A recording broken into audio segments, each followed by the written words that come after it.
Agora entraremos na classificação das unidades de conservação, ou as categorias de unidade de conservação. Então, as categorias ou classificação são proteção integral e uso sustentável. E aí eu fiz uma sigla para cada uma delas. A UCPI é a Unidade de Conservação de Proteção Integral e a UCUS é a Unidade de Conservação de Uso Sustentável, ok? Então nós temos que o propósito direto da criação da Unidade de Conservação de Proteção Integral é preservar. E aí nós observamos o termo, né? Aquele termo que nós falamos que é mais rígido, exige um controle maior, uma proteção maior.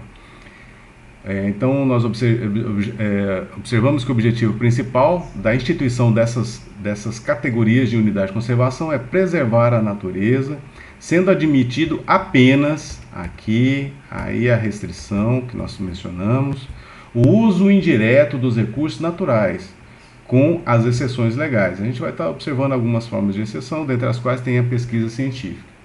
Então, no caso da proteção integral, o rigor de utilização é muito maior do que a de uso sustentável, a gente vai observar. Existem 5 hipóteses de unidade de conservação de uso de proteção integral. Primeiro, a estação ecológica. Segundo, reserva biológica. Terceiro, parque nacional. Quarto, monumento natural. E quinto, refúgio da vida silvestre. Então nós iremos falar sobre cada uma delas aí. No segundo bloco nós temos a unidade de conservação de uso sustentável, UCUS, que tem como propósito compatibilizar a conservação da natureza, e aqui o termo conservação, com o uso sustentável de parcela dos seus recursos naturais. Então, exatamente aqui, permite o que? A conjugação do termo conservação com o uso sustentável. Então, a própria nomenclatura desta categoria de unidade de conservação, ela admite aí a sua utilização. Evidentemente que com aval, com acompanhamento, monitoramento, fiscalização do órgão competente. Então, esses são 2 blocos aí. No caso do uso sustentável, nós temos 6 hipóteses. A primeira delas é a área de proteção integral. A segunda, área de relevante interesse ecológico. A terceira, floresta nacional. A quarta, reserva extrativista. A quinta, reserva de fauna. A sexta, reserva de desenvolvimento sustentável. E a sétima, errei o número, 1, 2, 3, 4, 5, 6, na realidade são 7. Então aí nós chegamos em reserva da fauna, reserva de desenvolvimento sustentável e reserva particular do patrimônio natural. Então nós temos aí, são 7 hipóteses de uso sustentável e 5 hipóteses de proteção integral. E a gente vai estar falando sobre elas em razão da peculiaridade de cada uma no contexto da configuração como espaço territorial especialmente protegido, a exigir uma atenção diferenciada por parte do poder público e da coletividade. Um exemplo, nós temos a Estação Ecológica de Maracá, que é uma imagem do ICMBio, aqui já menciona a existência desse espaço, e nós observamos ali que na configuração, na categorização dessa unidade de conservação, ela é de proteção integral. Então, nós já parte do pressuposto que, por ser de proteção integral, só é admitido o uso indireto, com as exceções que algumas delas serão pontuadas, evidentemente. Então, nós temos a Estação Ecológica de Maracá, que fica entre os municípios de Alto Alegre e o município de Amajari, no estado de Roraima, e é uma das primeiras do Brasil. Esse quadro aqui ele demonstra um pouco mais de detalhe, fica mais fácil de visualizar que as unidades de conservação de proteção integral são a estação ecológica, ali a estação ecológica de Maracá nós mostramos na imagem anterior. Aí tem a reserva biológica, o parque nacional, que é o mais comum, monumento natural e refúgio da vida silvestre.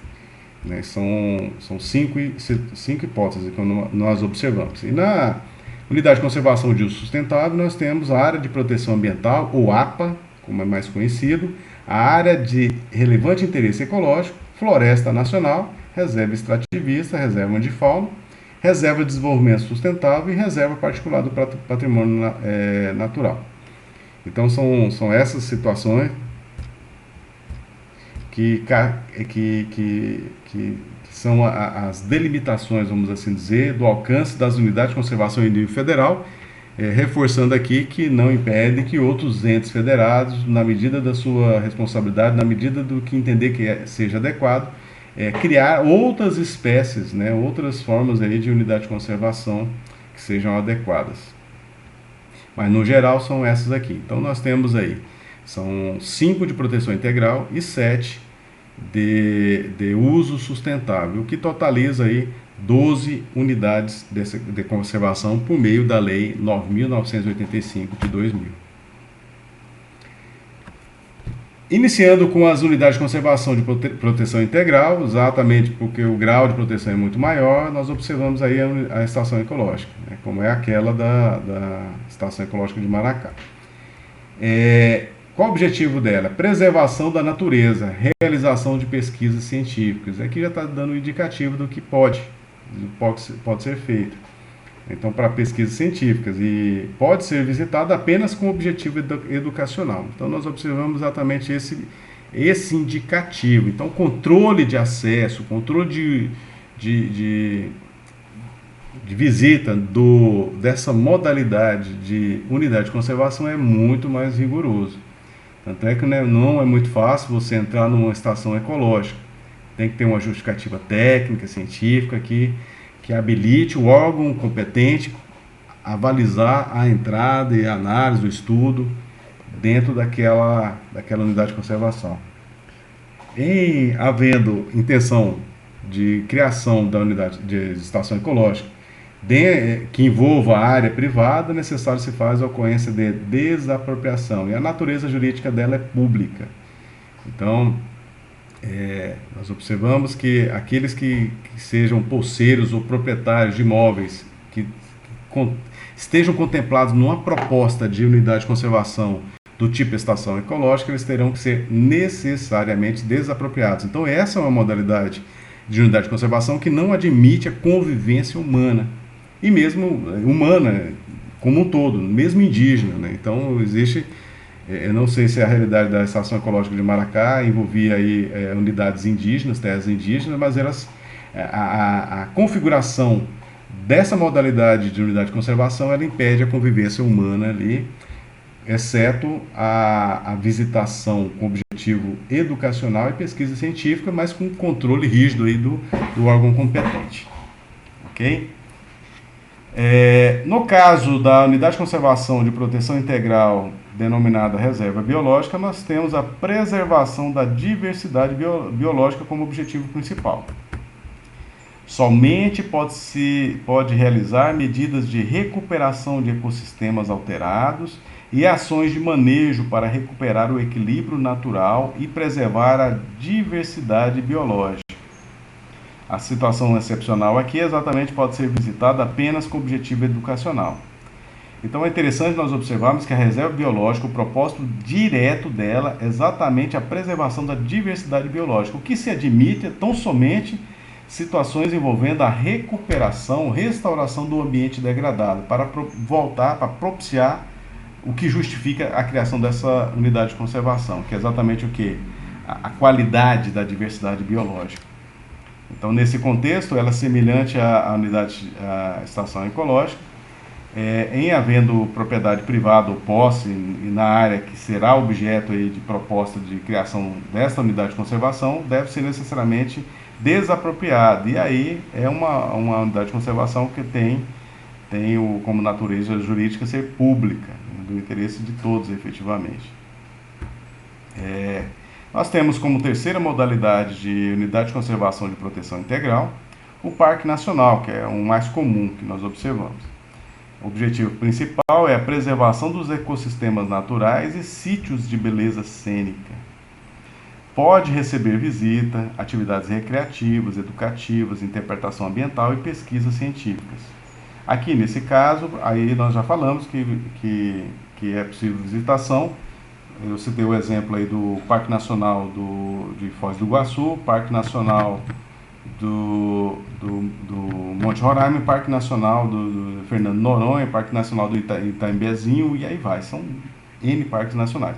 Então, por ser parque nacional, conforme o caso, parque estadual, parque municipal, parque distrital, admite-se a visitação, com controle, evidentemente, do poder público.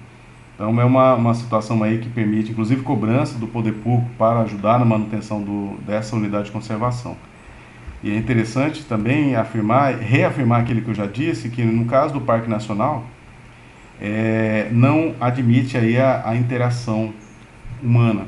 Então, essas três modalidades de unidade de conservação de proteção integral, que é a estação ecológica, reserva biológica e parque nacional, não admite essa convivência humana ali direta, né? Gente dentro dessa unidade de conservação, razão pela qual as áreas de posse ou propriedade serão necessariamente desapropriadas, porque a natureza jurídica é pública. Então, é uma situação que não admite essa participação.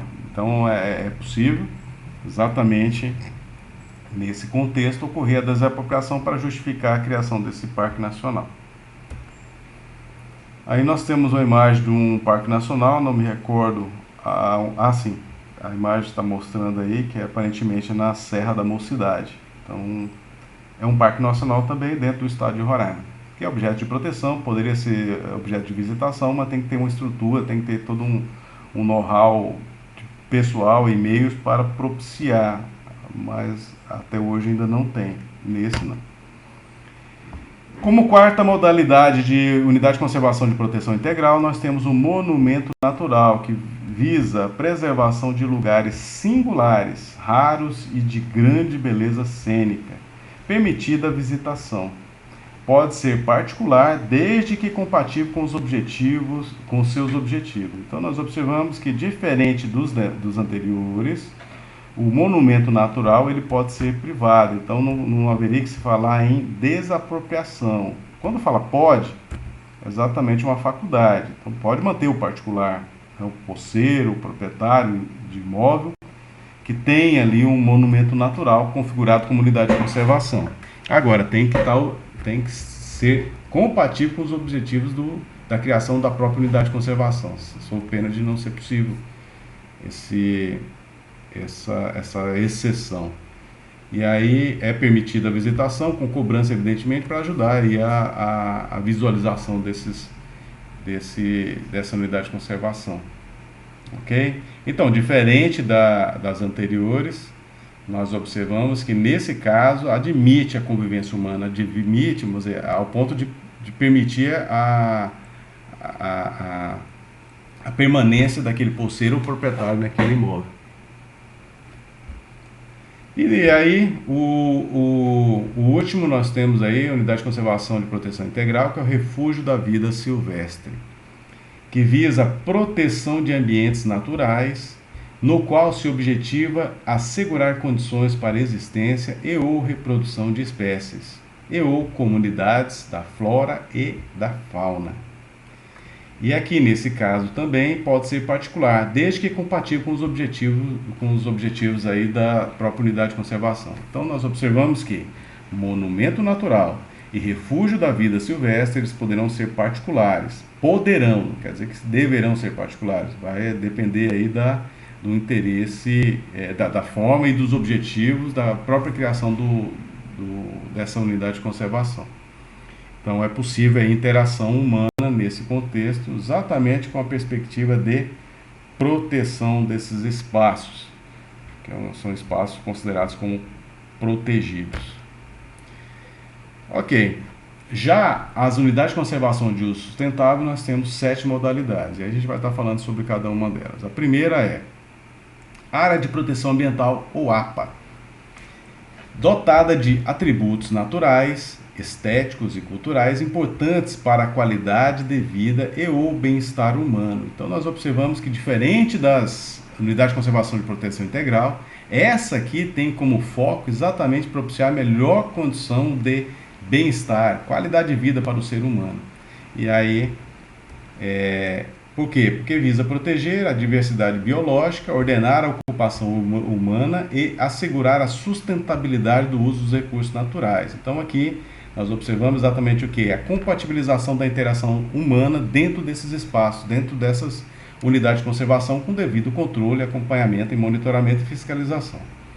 E ela pode ser em área pública ou em área privada, conforme a situação. Então aqui admite aí a permanência humana, admite exatamente as posses, os poceiros, as propriedades dentro dessa unidade de conservação, mas desde que se adeque às regras que justificaram a existência dessa unidade de conservação de uso sustentável. Então é possível ter, inclusive, benefícios econômicos sustentáveis nessa forma de unidade de conservação. Ela é mais light, vamos assim dizer. Então pode implicar em desapropriação ou não, conforme o interesse público. Ok? A segunda modalidade de unidade de conservação de uso sustentável são as áreas de relevante interesse ecológico, que tem como propósito preservar os ecossistemas naturais de importância regional e ou local, geralmente de pequena extensão, com pouca ou nenhuma ocupação humana e características naturais singulares.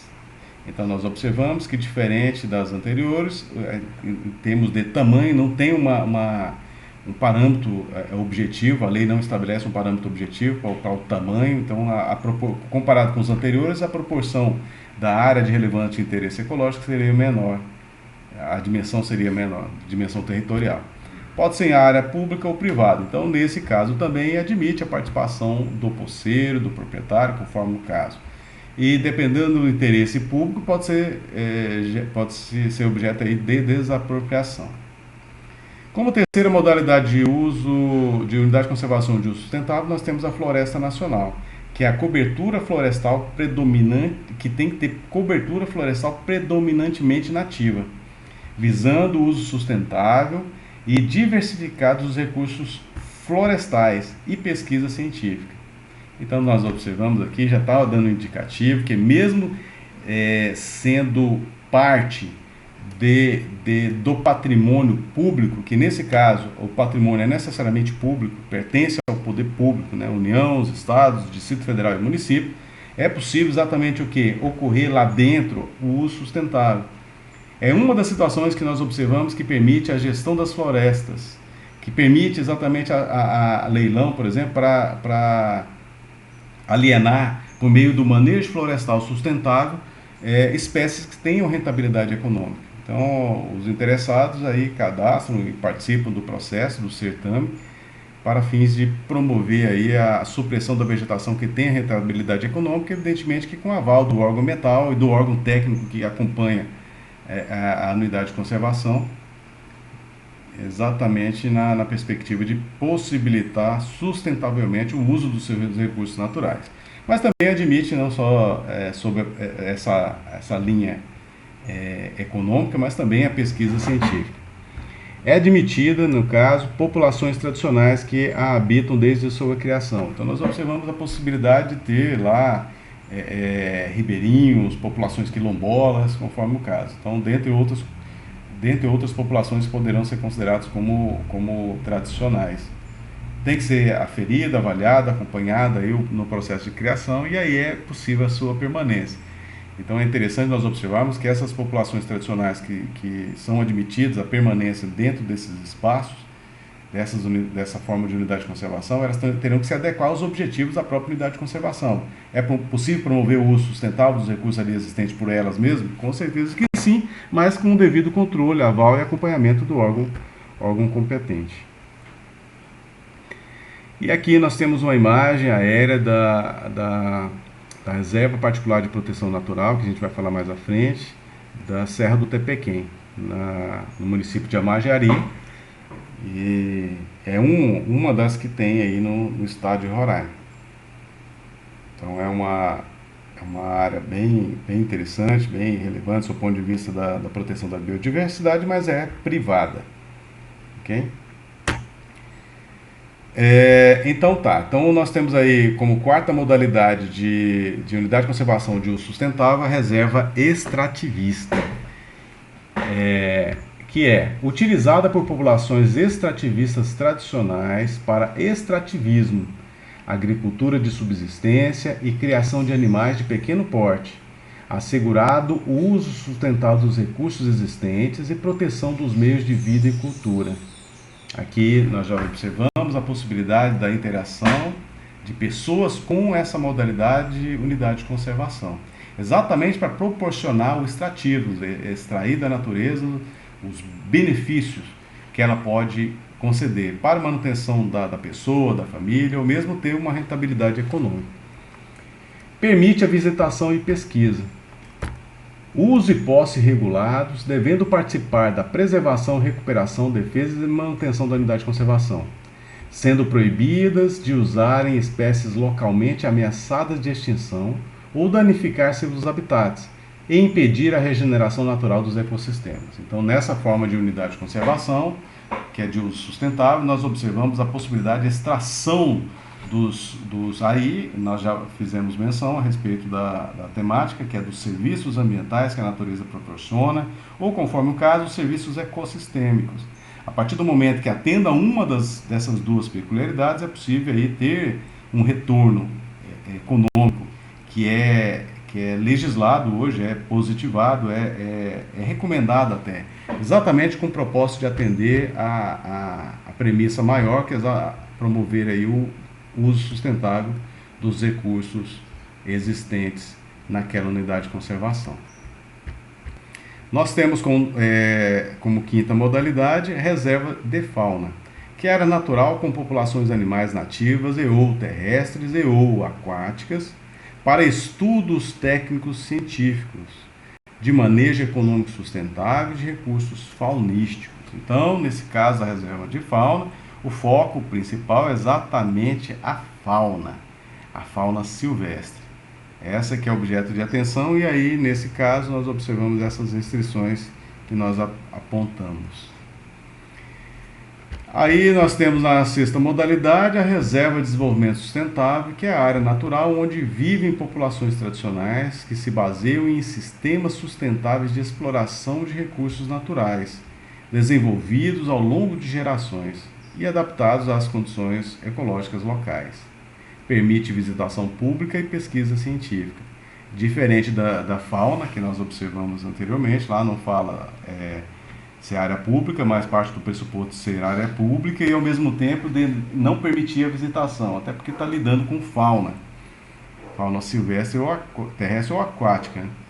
De modo que no caso da reserva de desenvolvimento sustentável, admite efetivamente as populações consideradas como tradicionais. Aí tem que ter um acompanhamento, análise, para permitir exatamente a continuação do processo de utilização e exploração dos recursos naturais daquela localidade. Então tem um controle maior, tem esse propósito, o propósito já está até no nome da própria unidade de conservação, né, que é reserva de desenvolvimento sustentável. Então é permitida aí a interação humana dentro desse espaço. É interessante nós observarmos que já existia uma proposta há algum tempo de criação da unidade de conservação de uso sustentável, APA, que é a área de proteção ambiental, junto com reserva de desenvolvimento sustentável na região da Serra do Tepequém, no estado de Roraima. E aí não avançou essa proposta. Era meio que a mescla dessas duas formas de unidade de conservação para propiciar um melhor uso daquele espaço turístico, ecoturístico muito importante no estado. E aí, por último, como sétima modalidade, nós temos a Reserva Particular do Patrimônio Natural, que é conhecida como RPPN. É área privada com o objetivo de conservar a diversidade biológica, permitida a pesquisa e visitação turística, recreativa e educacional. Privada que pode ser apoiado por órgãos integrantes do Sistema Nacional de Unidade de Conservação na gestão. No caso da Reserva Particular do Patrimônio Natural, é a única que é obrigatoriamente privada. Não há que se falar em RPPN pública. Por quê? Porque a RPPN é um estímulo para que o particular, o indivíduo, por exemplo, ele possa destinar, ou uma pessoa jurídica, ele possa destinar uma área de sua propriedade imobiliária, como, em razão do seu relevante contexto de biodiversidade biológica, de diversidade biológica, ele pode instituir exatamente essa forma de unidade de conservação com aval, acompanhamento do órgão competente em termos de unidade de conservação. Então é eminentemente privada, a razão pela qual eu mostrei na imagem lá do Sesc Tepequém. Então a RPPN é uma forma de unidade de conservação de uso sustentável que ocorre exclusivamente em área privada por iniciativa exatamente daquele proprietário do imóvel. Mas o bem em si ele tem que ter uma justificativa técnico-científica que propicie, que justifique uma proteção diferenciada. Então, nesse caso, a unidade de conservação RPPN vai ter um acompanhamento, ter um aval, ter um apoio do órgão responsável pelo Sistema Nacional de Unidade de Conservação em nível federal, em nível estadual, ou em nível de Distrito Federal, ou mesmo municipal. Ao mesmo tempo, linhas de financiamento, de crédito, são mais benéficas para aqueles que têm propriedade nesse contexto. No estado do Amazonas tem inúmeras, né? Quem vai de Roraima para o Amazonas por via terrestre, chegando ao município de Presidente Figueiredo, lá tem várias, como uma das mais conhecidas, que é a RPPN do Santuário, que é uma série de quedas d'água muito bonita, que permite inclusive a cobrança. Então o uso sustentável é exatamente esse, propiciar a proteção mais significativa daquele espaço natural e ao mesmo tempo um retorno, no caso da RPPN, um retorno econômico. E ali, conjugando ali com a atividade de recreação das pessoas, visitação, até permanência conforme a unidade de conservação, e educação ambiental também é um dos propósitos que não poderiam ser esquecidos na instituição de reserva particular do patrimônio natural. Então são essas, e ela pode ser perpétua também.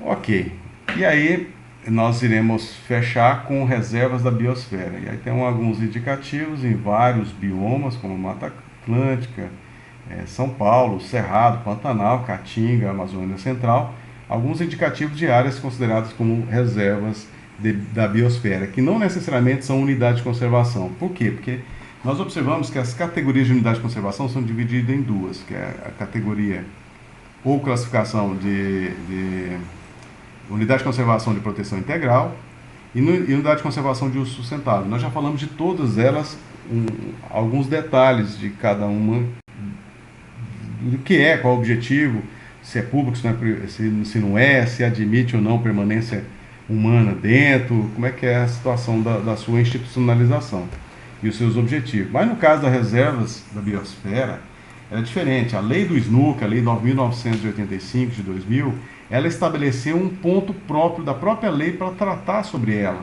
mas não dentro do rol daquelas que nós mencionamos. Então ela não poderia ser considerada como unidade de conservação de uso sustentável, unidade de conservação ou unidade de conservação de proteção integral. Então a pergunta que não quer calar: o que é qual a configuração das reservas da biosfera ou da reserva da biosfera? A configuração dela é como espaço territorial especialmente protegido. Essa é a melhor configuração, muito embora ela esteja dentro da lei de unidade de conservação. Essa é a premissa que eu adoto como referência. Pois bem, no caso das reservas de biosfera, é um modelo adotado internacionalmente de gestão integrada, participativa e sustentável dos recursos naturais, com objetivos de preservação da diversidade biológica, desenvolvimento de atividades de pesquisa, monitoramento ambiental, educação ambiental, desenvolvimento sustentável e melhoria da qualidade de vida. Então nós observamos que o rol de situações que justificam a criação de reservas da biosfera é muito maior, sendo que o apelo internacional é o que mais representa esta modalidade de espaço territorial especialmente protegido. E no caso da reserva da biosfera, ela deve ser constituída por, aqui nós temos, ou várias áreas consideradas como áreas núcleo. Áreas essas que deverão ser delimitadas para fins de proteção integral da natureza. Proteção integral já lembra aquelas formas de unidade de conservação de proteção integral, ou seja, que exige um grau de proteção maior. A característica dela é exatamente de preservação. Então, a reserva da biosfera também deve ser constituída por uma ou várias zonas de amortecimento. Só atividades não impactantes que poderão ocorrer nessas zonas de amortecimento. E nós já falamos em algum momento, em especial lá no Código Florestal, que as zonas de amortecimento são áreas extremamente importantes, que é contígua aos espaços territoriais especialmente protegidos, que exige uma regulamentação do uso delas, exatamente para minimizar o impacto dessas áreas protegidas. Então, a zona de amortecimento é uma área contígua, ela não é propriamente uma unidade de conservação, um espaço territorial especialmente protegido. No entanto, ela é protegida efetivamente. Por quê? Porque ela amortece o impacto daquilo que poderia ocorrer dentro daquilo que é o objeto principal de proteção. Então, deve obrigatoriamente as reservas da biosfera ter zonas de amortecimento. E dentro dela só pode ter atividade que seja considerada como não impactante. É constituída também, nós podemos observar, de uma ou várias zonas de transição, sem limites rígidos, onde o processo de ocupação e ou manejo dos recursos naturais são planejados e conduzidos de modo participativo. Então, aqui nesse ponto, deve-se prever também uma zona de transição de participação humana, que permita aí o uso sustentável dos recursos naturais existentes. Então, nós observamos que dentro desse contexto existem três principais áreas dentro dessa modalidade de espaço territorial especialmente protegido, que é, primeiro, uma área núcleo de proteção integral, que aí sim é preservação, uma ou várias zonas de amortecimento e uma ou várias zonas de transição, que permite a convivência humana e, ao mesmo tempo, o uso sustentável, com a exploração dos recursos naturais ali existentes. A reserva da biosfera ela pode ser pública ou pode ser privada. E ela pode ser integrada por unidades de conservação já criadas. Então, a reserva da biosfera ela pode ser um conglomerado que dentro dela estejam várias unidades de conservação de proteção integral, de uso sustentável, isolada ou conjuntamente. Então, ela pode representar um contexto muito maior que envolva, inclusive, áreas de preservação permanente, a reserva legal. Ela pode representar um conglomerado que seja objeto de proteção mais significativo.